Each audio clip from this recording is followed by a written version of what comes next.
this video, we're going to start the animation process.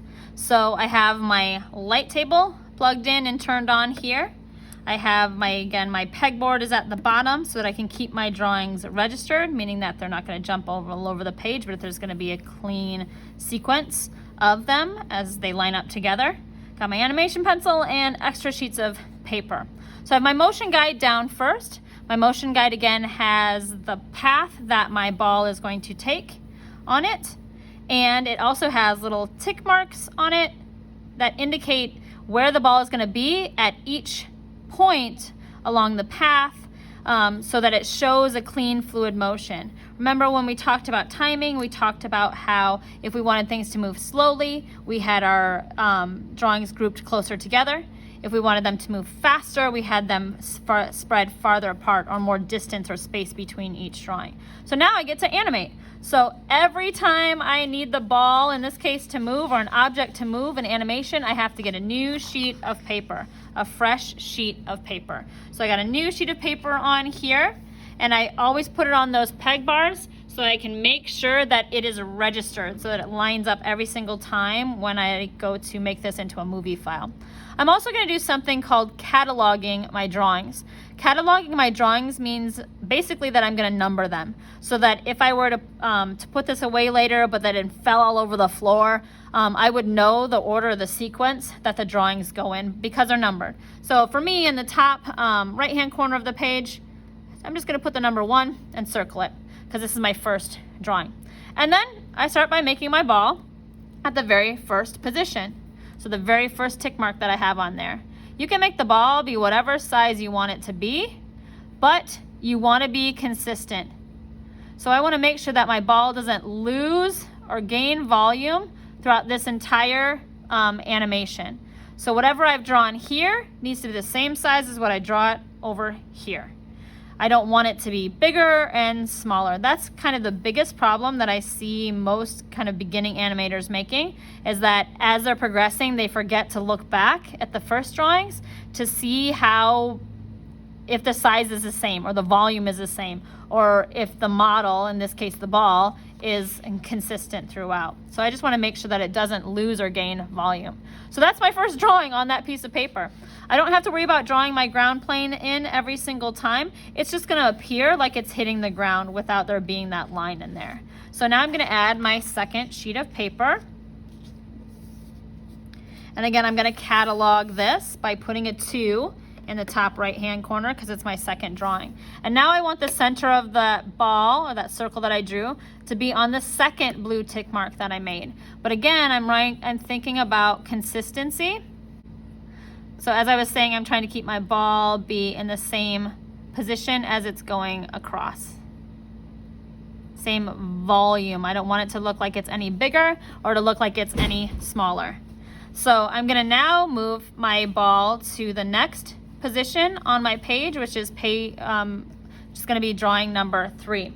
So I'm going to add another sheet of paper to my animation.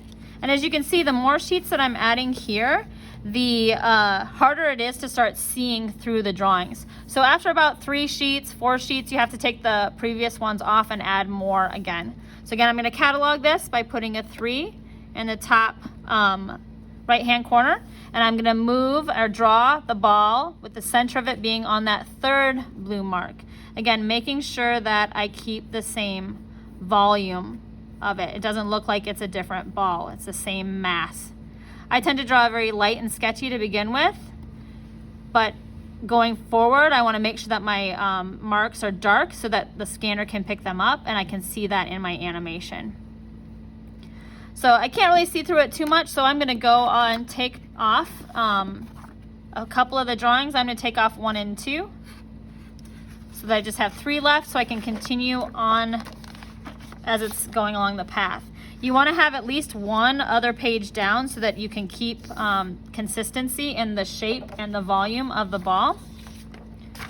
So I'm going to add another sheet, and this time I'm going to catalog it again as drawing number 4. I'm not going to animate this whole sequence for you, but I am going to animate until it hits and squashes down at the first bounce. Then after that, it's up to you to continue along the path, making sure that you do squash and stretch and that your ball keeps the same volume. So number 4, I move to the number 4 spot.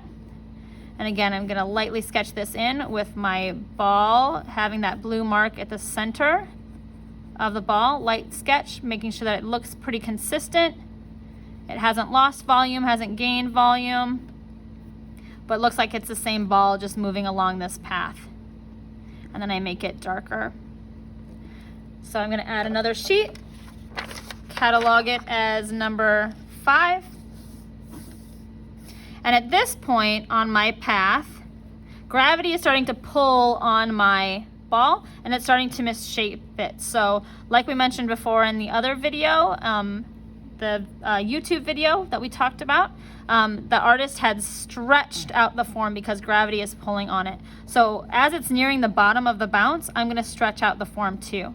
So it's basically just taking a circle and stretching it. So I'm going to do that same thing, but I want it to feel like it's the same ball, like it's not a different ball. So it should be just like that ball is squished. So that gets a little bit tricky. You just want to make sure that you're being consistent and looking back and forth on your previous drawings so that it looks like it's the same ball, only smushed a little bit. So that's the stretch part of squash and stretch. I'm going to do one more drawing in this sequence. So number 6 is my catalog number for it. So I'm going to put that sheet down. You can still see those through there, although they're getting lighter.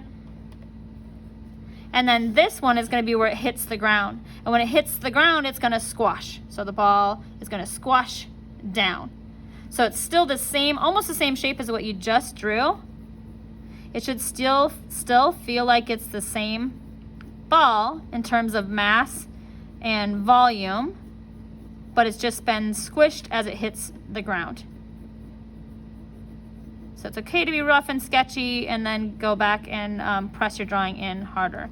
You don't want your ball to go any lower than that ground line because that means like it's gone through the ground, which doesn't happen in reality. So we're keeping kind of consistent motion. So that's the last one I'm going to draw for this video. I'm going to have you continue by taking off paper, adding more paper, making sure that you're cataloging or numbering your drawings, and then they're going along and going on the next blue line, one separate ball for each piece of paper, making sure that you're maintaining volume and mass so that the ball that you started with at the beginning looks like the ball that you start with at the end.